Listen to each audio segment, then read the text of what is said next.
right, it's time for Nincompoops in the News. We've covered all of the major stories. Now it's time for us to get into the nitty-gritty and find where the Nincompoops live and breathe. Whether it's in the state of Tennessee, across the United States of America, anywhere across the globe, we'll get to it. And it's, let's see, who wants to go first today? I think Chris Webber wants to go first. His mic's on, after all. I was going to volunteer. There we go. Clearwater, Florida. Yeah.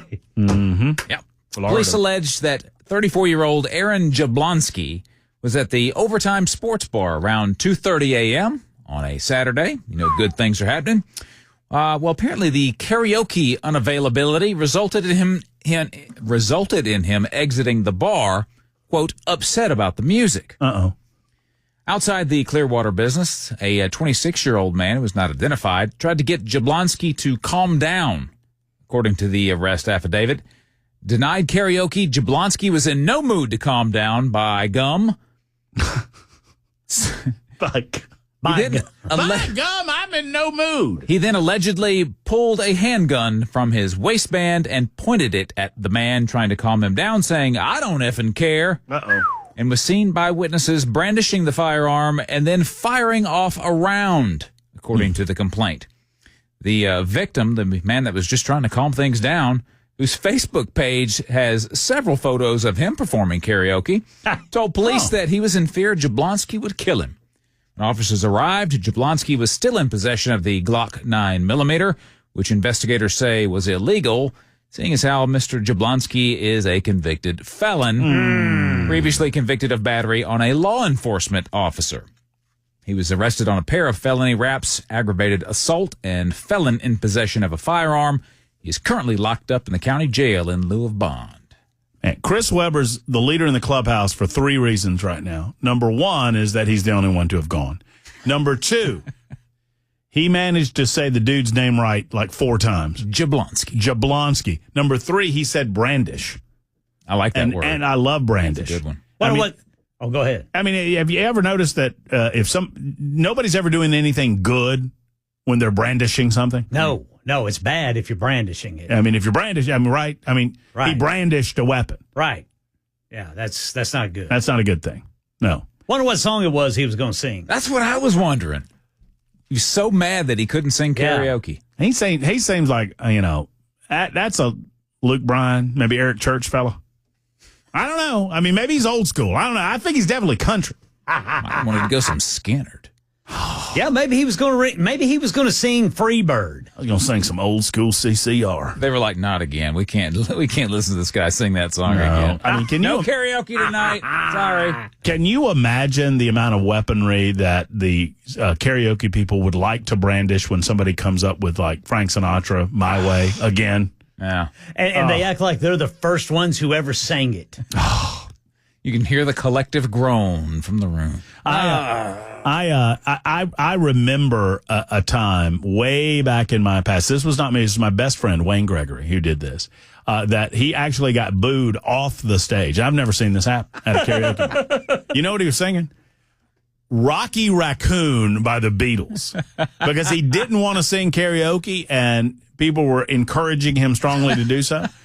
If you've ever heard the song Rocky Raccoon, it does not lend itself to karaoke. No, it's a great song, though. It's a fabulous song. It stands alone. Rocky Raccoon. Yeah, about halfway through, they were like, woo, he finally just gave up. Yeah, you better leave that to Paul. Yeah.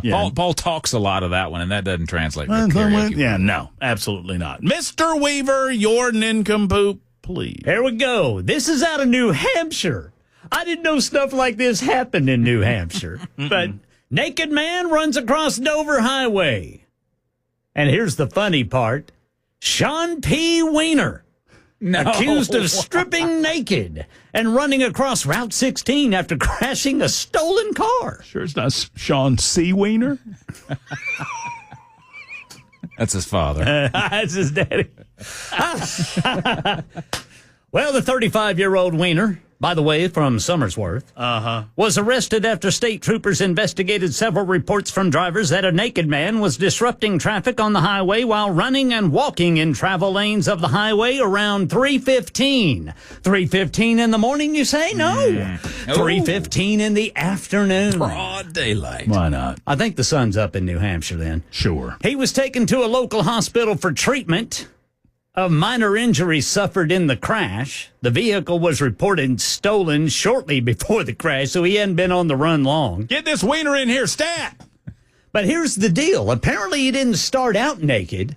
While fleeing the scene, Weiner took off his clothes on the shoulder of the highway and then started crossing all the travel lanes. You can run faster naked. Weiner was charged with indecent exposure and lewdness, reckless conduct, and 2 counts of disorderly conduct and littering. I guess that was his clothes.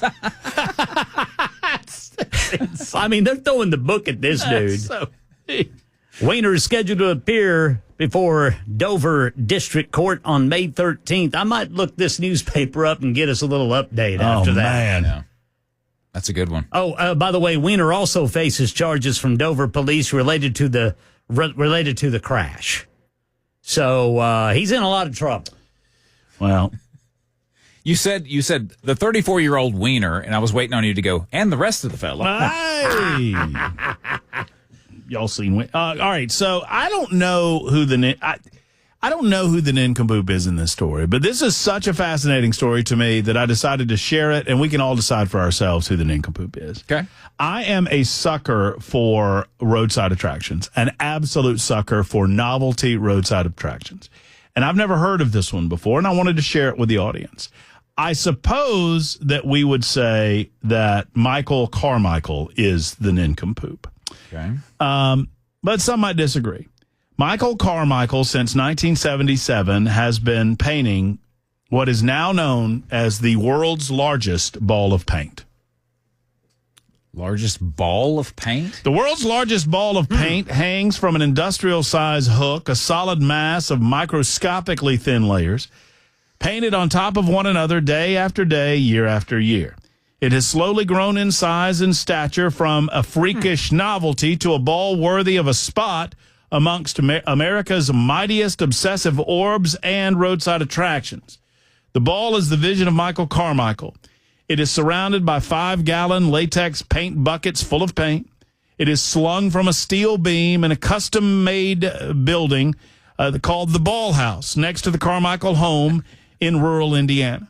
A rainbow of splatters coats the floor. A mirror beneath the ball ensures that each new coat covers it completely, even in the hard-to-see spots. It began on January 1st, 1977. Wow. It was a day that he encouraged his toddler son to cover a baseball with a coat of blue house paint. Really? A photograph in the Ball House preserves that fateful moment. Well, I'll be. Oh, there it is. I see it. That baseball is the heart of a behemoth that now is over 14 feet in circumference and weighs 2.5 tons.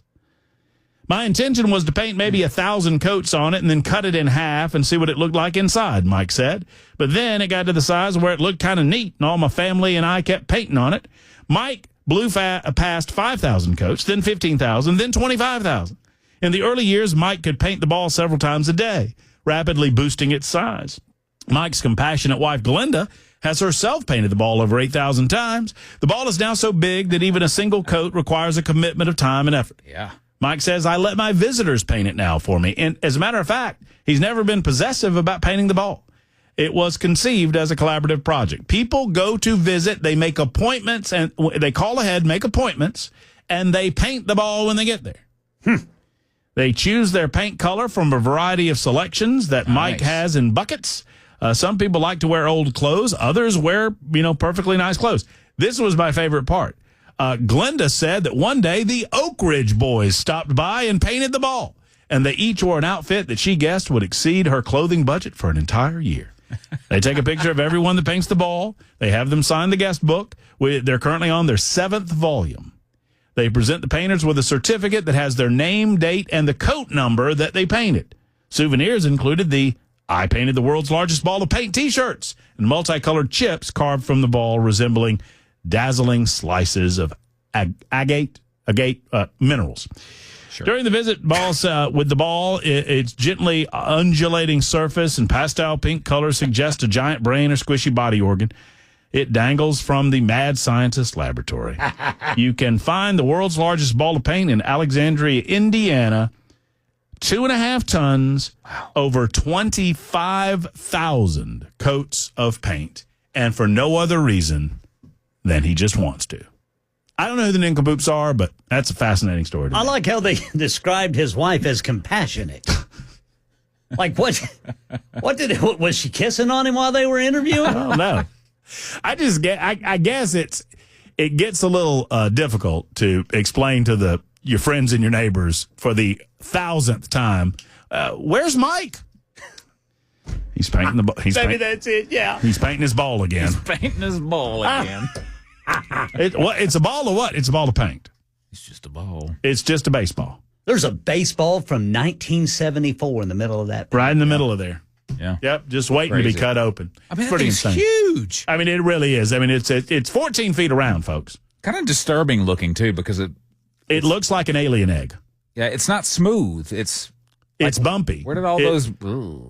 I think he apparently in the article that I read, I missed this part where he has taken core samples over the years. And I don't know if that collapses on itself or what. But if you're around Alexandria, Indiana, and you want to take in, I mean, the biggest ball of twine in Minnesota and the biggest paintball in the world is there in Indiana. Those are your Nincompoops in the news. Vote